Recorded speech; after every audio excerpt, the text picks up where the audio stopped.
সকালবেলা প্রচণ্ড রোদ এবং এই মুহূর্তে বৃষ্টি, কোনো কিছুই যেন ঢাকা বিশ্ববিদ্যালয়ের শিক্ষার্থীদের ভোট দেওয়া থেকে থামাতে পারছে না।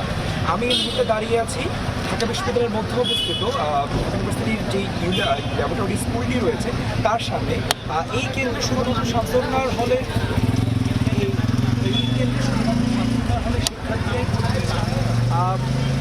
তিনটার দিকে রিটার্নিং অফিসার আমাদেরকে জানিয়েছিলেন এই হল থেকে প্রায় 57% ভোট মধ্যে পড়েছে। তারপরও হচ্ছে এই মুহূর্তে আসলে প্রার্থীরা নিয়মিত খোঁজ নিচ্ছে, কিন্তু ভোটারদের সংখ্যা একটু কম রয়েছে।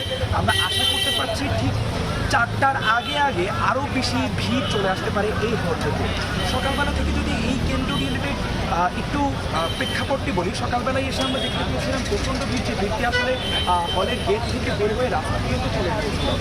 সেখানে এসেই ছাত্রদল পদপ্রার্থী যিনি রয়েছেন আবিদ খান, তিনি এসে হলের কেন্দ্রের ভিতরে যখন প্রবেশ করতে চাচ্ছিলেন তখন অন্যান্য যেসব প্যানেলের প্রার্থীরা রয়েছেন তারা এক ধরনের বাধা দেন, এবং তখন তিনি আমাদেরকে জানিয়েছিলেন যে রিটার্নিং অফিসারের অনুমতি নিয়েই তিনি আসলে কেন্দ্রে প্রবেশ করেছিলেন।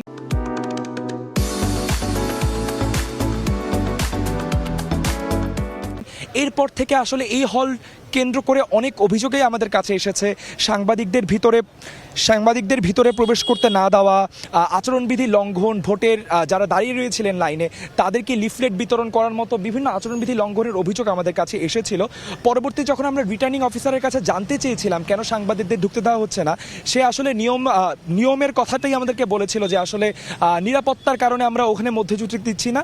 পরবর্তী যখন আমরা আসলে হল কেন্দ্রের ভিতরে ঢুকি তখন ওরকমভাবে ভোট কারচুপির কোনো প্রভাব আমাদের দিকে পড়েনি, কিন্তু তারপরও শিক্ষার্থীরা ব্যাপক উচ্ছ্বাসের সাথে ভোট দিচ্ছেন। তাদের কণ্ঠস্বর যেন ডাকসুর কেন্দ্রীয় পর্যায়ের নেতারা পূরণ করতে পারেন, তাদের আশা আকাঙ্ক্ষা যেন পূরণ করতে পারেন, এমন উচ্ছ্বাসই আসলে ছিল। অনেক শিক্ষার্থীরা ছিলেন যারা প্রথমবারের মতো ভোট দিচ্ছেন, তাদের উচ্ছ্বাস ছিল যাদের আবাসন সংকট দূর করতে পারবেন, তাদের ক্যাম্পাসের ক্যান্টিন সমস্যা রয়েছে সেগুলো দূর করতে পারবেন, এমন বিভিন্ন আশা আকাঙ্ক্ষার কথা কিন্তু এখনও শিক্ষার্থীরা আমাদেরকে জানাচ্ছিলেন। এই ছিল ঢাকা